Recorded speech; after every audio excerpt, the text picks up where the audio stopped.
Hello and I welcome you to Vigyan recharge. करने आपके ज्ञान को चार्ज लौट आया है विज्ञान रिचार्ज। ये जो आप देख रहे हो मॉडर्न क्वांटम मैकेनिक्स की नींव इसी हरकत ने रखी थी और मैं मजाक नहीं कर रहा हूँ। लेकिन हाल फिलहाल के दिनों में इंडियन गवर्नमेंट ने इस एक्सपेरिमेंट पर बैन लगा दिया है। और पता है इस एक्सपेरिमेंट को करने वाले सबसे ज्यादा साइंटिस्ट आपको कहाँ मिलेंगे? जम्मू कश्मीर में। पर आर्टिकल 370 के एब्रोगेशन के बाद एक्सपेरिमेंट पर पूरी तरह से बैन लग गया है। और जिन्होंने उसके बाद भी ये एक्सपेरिमेंट करने का सोचा या चोरी छुपे कर लिया तो भाई साहब उनका है पेट खराब। अगर ऐसे काम करोगे तो जेल तो जाओगे ही, और जेल में आपको 56 भोग कौन खिलाएगा? मुझे पता है आपको हो रहा होगा कंफ्यूजन कि ये चल क्या रहा है। तो भाई साहब जो पढ़ाई बन जाए सजा उसमें आएगा कैसे मजा, और जिस पढ़ाई में नहीं आएगा मजा ऐसी पढ़ाई मत करो बेवजह। और क्योंकि मैं आपको पढ़ाई के अत्याचार से बचा रहा हूँ तो इसमें थोड़ी बहुत एंटरटेनमेंट वैल्यू तो डालनी ही पड़ेगी। अब देखो इस एक्सपेरिमेंट के अलग अलग वेरिएशन। ये वाला आपने कभी ना कभी जरूर देखा होगा और ये वाला तो मेरे बचपन से जुड़ा हुआ है और ये है मेरी फेवरेट मूवी में से एक में दिखाया गया एक्सपेरिमेंट। आप सोच रहे होंगे कि कैसा एक्सपेरिमेंट है ये। देखो ये आम लोगों के एक्सपेरिमेंट हैं जिसमें एक दूसरे को लड़ते हुए देखकर हमें बड़ा मजा आता है, और अगर हाथ सेकने का मौका मिल जाए तो आप लोग भी कहां पीछे रहते हो। अपनी कलाकारी दिखाने में तो हर कोई माहिर है, लेकिन वैज्ञानिकों के कुनबे में एंटरटेनमेंट के लिए सस्ते एक्सपेरिमेंट नहीं किए जाते। और जिनको नहीं पता कि कुनबा क्या होता है मैं बता देता हूँ। कुनबे का मतलब है फैमिली। आओ कभी गाँव वाँव घूम के आओ, वहाँ ऐसे शब्द बहुत मिलेंगे। तो मैं कहाँ था? हाँ, वैज्ञानिकों के कुनबे पर। उनके शौक हैं बहुत महंगे वाले, वो तो पार्टिकल एक्सेलरेटर में होते हैं और उन्हें मजा आता है पार्टिकल एक्सेलरेटर में सब एटॉमिक पार्टिकल्स के बीच में होने वाली लड़ाई। अब आपको आइडिया लग गया होगा कि ये वीडियो किस तरफ जा रही है। तो क्वांटम मैकेनिक्स पर बढ़ने से पहले जरा खोद लेते हैं गड़े मुर्दों को और पता करते हैं किसने बनाई थी बिरयानी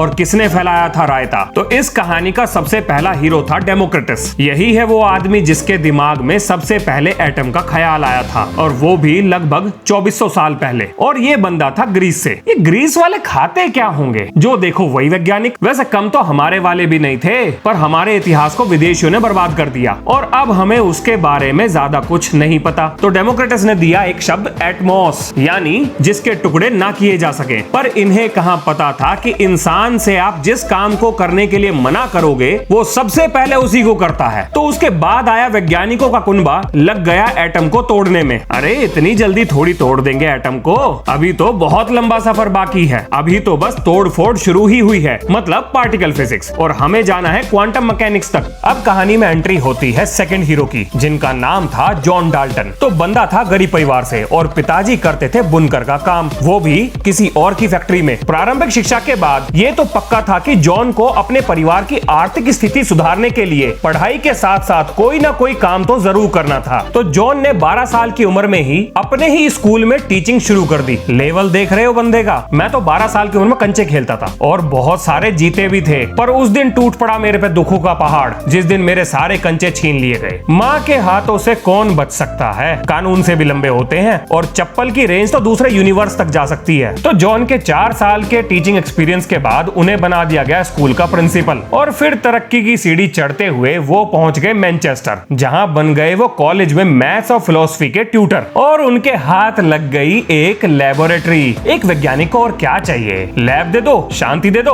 और फिर देखो उसके दिमाग का कमाल। अब जॉन डाल्टन ने शुरू कर दिए अपने एक्सपेरिमेंट्स। जॉन से पहले साइंटिस्ट कम्युनिटी ये मानती थी कि गैस है एक सॉल्वेंट। जॉन ने बताया कि गैस एक मैकेनिकल सिस्टम होती है जिसमें हर एक इंडिविजुअल पार्टिकल अलग अलग प्रेशर अप्लाई करता है, और इन्हीं के एक्सपेरिमेंट से हमें पता चला कि गैस के द्वारा लगाया जाने वाला प्रेशर बहुत छोटे छोटे इंडिविजुअल मॉलिक्यूल्स के द्वारा लगाए जा रहे पार्शियल प्रेशर के सम के बराबर होता है, जिसे हम Dalton's law of partial pressure के नाम से जानते हैं। और ये तो बस शुरुआत है, कहानी में अभी बहुत कुछ खास है। पर एक बात की गारंटी है, मजा बहुत आने वाला है। डिस्क्रिप्शन चेक कर लो, एक बढ़िया सी बुक का लिंक दिया है। बस हो गया, इतनी थी आज की वीडियो।